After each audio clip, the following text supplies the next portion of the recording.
जीवों में जनन। जीवों में जनन मतलब जीव में जो जनन होता है या जीव का जन्म कैसे होता है उसके बारे में पढ़ेंगे। पहला पार्ट है जीव में जनन। जीव में जनन में पहला टॉपिक है जीवन काल। मतलब किसी व्यक्ति का जो जीवन है वो शुरुआत कब होता है और खत्म कब होता है। तो जीवन काल होता है जन्म से प्राकृतिक मृत्यु के बीच की अवधि को जीवन काल कहते हैं। इसमें मैंने एक चीज लिखी, जन्म से प्राकृतिक मृत्यु। प्राकृतिक मृत्यु ये कि जो आपकी जब समय पूरा हो जाता है तब आप एक्सपायर होते हो, वो वाली मृत्यु। ये नहीं कि आपका रोड पे एक्सीडेंट हो गया या फिर आप छत से कूद गए या कई लोग सुसाइड कर लिए तो वो प्राकृतिक मृत्यु। ये प्राकृतिक मृत्यु बिल्कुल नहीं है। मतलब आप जब तक जिंदा थे या जब तक आपकी लाइफ थी तब तक आप सरवाइव किए और उसके बाद डाई हो गए, दैट इज जीवन काल। यानी इसको जीवन काल को लाइफ स्पेन बोलते हैं। और लाइफ स्पेन होता है कि भाई natural birth to natural death. मतलब जन्म से लेके प्राकृतिक मृत्यु। ये नहीं कि आप कहीं से कूद पड़ो या अपने आप को जो है फांसी लगा लो या सुसाइड कर लो तो उसको आप क्या बोलते हो, प्राकृतिक मृत्यु बोलोगे। ऐसा बिल्कुल नहीं है, ठीक है। जब आपकी एक जो निश्चित मृत्यु होती है उसको क्या बोलते हैं, प्राकृतिक मृत्यु की अवधि को जीवन काल कहते हैं। अब भाई किसकी अवधि मतलब किसकी जिंदगी ज्यादा होगी या किसकी जिंदगी कम होगी, ये उसके शरीर आकार और आकृति पे नहीं बताया जा सकता। कि हाथी जो है वो बहुत बड़ा सा है तो वो 1,000 साल जिएगा या 100 साल जिएगा। एक चूहा बहुत छोटा सा है तो वो एक दिन जिएगा कि 10 महीने जिएगा। तो किसी भी जीव का आकार आकृति और उसके व्यवहार के आधार पर ये नहीं कहा जा सकता कि उसके जीवन काल की अवधि क्या होगी। उदाहरण के लिए मानव, पेड़, चूहा, इन सब का क्या है भाई, जीवन काल। और बहुत सारी चीजें जिनकी क्या है, एक लाइफ स्पेन है। और यहाँ पे मैं आपको बता दूं कि यहाँ पे हम सब लिविंग चीजों की बात कर रहे हैं, यानी सजीवों में जीवन काल की बात कर रहे हैं, निर्जीव की बात नहीं कर रहे हैं। अलग अलग जीव का अलग अलग जीवन काल होता है। जरूरी नहीं कि चूहे का जीवन काल कम है या किसी पेड़ का जीवन काल बहुत ज्यादा है तो सभी पेड़ का जीवन काल ज्यादा होगा। ऐसा नहीं है। जैसे आप पीपल ट्री देखते हो, पीपल के पेड़ का जीवन काल चूहे के जीवन काल से ज्यादा है। लेकिन वहीं पे आप एक फूल गुलमोहर होता है उसका जीवन काल देखो, या कोई और फूल देख लो जो 2 से 3 महीने के अंदर खिलता है और खत्म हो जाता है, उनका जीवन काल चूहे के जीवन काल से कम होता है। तो आप पेड़ को पेड़ समझ के उसका जीवन काल नहीं बढ़ा सकते या किसी जानवर को देख के उसका जीवन काल नहीं बढ़ा सकते हैं। जनन। अब जनन आता है। जनन क्या होता है कि संतति के द्वारा नए जीव की उत्पत्ति को जनन कहते हैं। संतति मतलब पेरेंट्स यानी मदर फादर के द्वारा जो नया जीव उत्पन्न होगा, जो नया ऑफस्प्रिंग बनेगा उसको आप क्या कहोगे, रिप्रोडक्शन। उसमें सतती क्या गुण जन्म से दिखता है। मतलब जो सतती होता है वो मदर फादर से मिलता जुलता हो सकता है या पूरा का पूरा क्लोन हो सकता है। दोनों कंडीशन होती हो सकती हैं। अनुवांशिक गुण होते हैं भाई, अनुवांशिक कैरेक्टर ट्रांसफर होते हैं माँ बाप के। अब जनन दो प्रकार का होता है। जनन कितने प्रकार का होता है, दो प्रकार का होता है।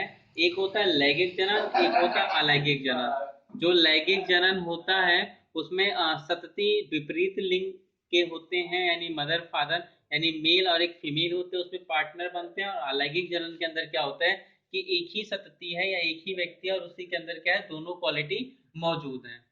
यानी वो यूनिसेक्सुअल भी हो सकता है, बाइसेक्सुअल भी हो सकता है। जबकि लैंगिक जनन जो होगा उसमें क्या होगा, अपोजिट सेक्स पेरेंट्स होंगे।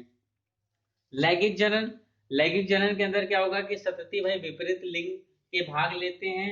इसमें माता पिता के समान मतलब मिलते जुलते माता पिता के बच्चे होते हैं। ये नहीं कि एकदम क्लोन होंगे, आनुवंशिक लक्षण बच्चों में दिखाई देगा। और इनमें मदर और फादर से गैमेट मिलके जायगोट का निर्माण करेंगे और जायगोट से क्या होगा, इम्ब्रियोजेनेसिस यानी भ्रूण बनेगा और भ्रूण से फिर चाइल्ड का निर्माण होने लगेगा।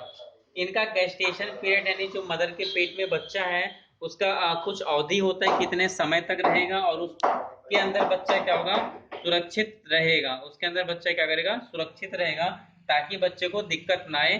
और ये एक या दो बच्चों को जन्म देते हैं। इनका हो सकता है जुड़वा बच्चे किसी को हो जाए, किसी को हो सकता है एक बच्चा हो, लेकिन वो क्या होगा अधिकतर केसेस में वो सुरक्षित रहता है। जैसे उदाहरण के लिए मानव में एक नर है एक मादा है। नर और मादा दोनों ने निषेचन किया और अपने अपने गैमेट दिए। ये गैमेट जायगोट बना और जायगोट से भ्रूण बना। भ्रूण बनने के बाद ये माता के पेट में करीब 9 महीने तक प्रक्रिया बनती रही और फिर एक ऑफस्प्रिंग को मदर ने जन्म दिया। तो ये प्रक्रिया क्या थी भाई? लैंगिक जनन थी। और अलैंगिक जनन में क्या होता है कि समान संतति, चाहे वो यूनिसेक्सुअल हो या बाइसेक्सुअल हो, वो क्या करते हैं कि अपने जैसा हूबहू यानी एकदम क्लोन कॉपी एक बेबी प्रोड्यूस करते हैं। इनमें भी गैमेट बनता है पर जायगोट नहीं बनता। गैस्टेशन काल यानी जो जन्म की अवधि होती है, कितने दिन बाद जन्म होगा, बहुत छोटी अवधि होती है। कुछ की तो कुछ सेकंडों में बहुत सारे बैक्टीरिया बना देते हैं। बच्चे ज्यादा होते हैं, लार्वा या अंडे के फॉर्म में हो सकते हैं बच्चे। दिक्कत क्या है कि भाई अगर अंडे के फॉर्म में होगा और अंडा जहां पे रखा जाएगा वहां पे हो सकता है धूप, हवा, आंधी, बाढ़ या और भी प्राकृतिक आपदाएं, या फिर अंडे किसी भी तरीके से डिनेचर हो जाएगा। तो मतलब कुल कहने का मतलब यह है कि अंडे वो बहुत ज्यादा देते हैं पर उनमें से कुछ ही अंडों से बच्चे बनते हैं। अधिकतर अंडे क्या हो जाते हैं उनके, स्पॉयल या खराब हो जाते हैं। उदाहरण के लिए अमीबा है। अब हम अलग अलग पढ़ेंगे कि लैंगिक जनन जो होता है, अलैंगिक जनन जो होता है वो कई प्रकार का, जैसे खंडन, द्विखंडन, विखंडन, बहुखंडन, पुनरुद्भवन, मुकुलन, कायिक प्रवर्धन इत्यादि। तो हम एक एक डिटेल में पढ़ेंगे। जैसे पहला हमने लिया है अलैंगिक जनन के प्रकार में विखंडन। विखंडन बेसिकली क्या होता है? विखंडन, खंडन टूटनों में टूटना, और बी मतलब बिखर जाना। तो बिखर जाना टुकड़ों में टूट के, यानी एकल जीव का टुकड़ों में टूटना विखंडन कहलाता है। या जीव का, एकल जीव भी नहीं बोल सकता मैं, जीव का टुकड़ों में टूटना विखंडन कहलाता है, मैं ऐसा लिखूंगा। और एक कोई जीव है वो टुकड़ों में टूट रहा है, उसे हम बोलेंगे विखंडन। यहां से एकल हटा दो, जीव का टुकड़ों में टूटना विखंडन कहलाता है। जैसे अमीबा हो गया, पैरामीशियम हो गया, ये क्या करते हैं? टुकड़ों में टूट जाते हैं। कैसे टूट रहा है? कि अमीबा है, अमीबा में कोशिका द्रव है, केंद्रक है और झिल्ली है। और भी कई जैसे वैक्यूल्स होते हैं यानी रिक्तियां होती हैं, राजधानियां होती हैं, लेकिन मैंने सबको नहीं दिखाया, जितनी जरूरत थी उतना ही दिखाया हूं। अब इस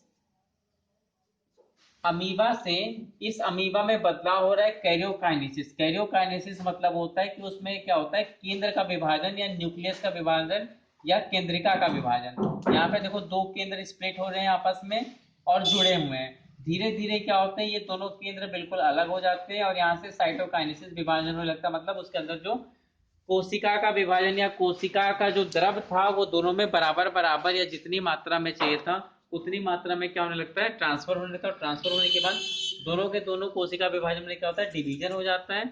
और डिवीजन होने के बाद दोनों कोशिकाओं के बीच अपने आप एक दूसरे से डीअटैच यानी एक दूसरे से टूट जाते हैं और दो नए जीव का निर्माण कर देती हैं। तो ऐसे जीवों में अमीबा आता है जिसने टू डॉटर ऑफ सेल दिया। इन्हें यूनिसेल ऑर्गेनिज्म भी बोलते हैं। और इनमें एक सबसे खास बात है कि इनका जन्म तो दिखता है लेकिन इनकी मृत्यु नहीं दिखती, क्योंकि ये क्या करते हैं, विभाजन करते चले जाते हैं। तो ये नहीं पता लगता कि मरे हैं या जिंदा हैं, क्योंकि जब जब विभाजन करते हैं तब तब एक नई जीव, एक नई संतति उत्पन्न करते हैं। उसी बॉडी से एक नया जीव उत्पन्न हो जाता है और ओल्ड बॉडी डिस्ट्रॉय नहीं होती, बस उसका अस्तित्व खत्म हो जाता है।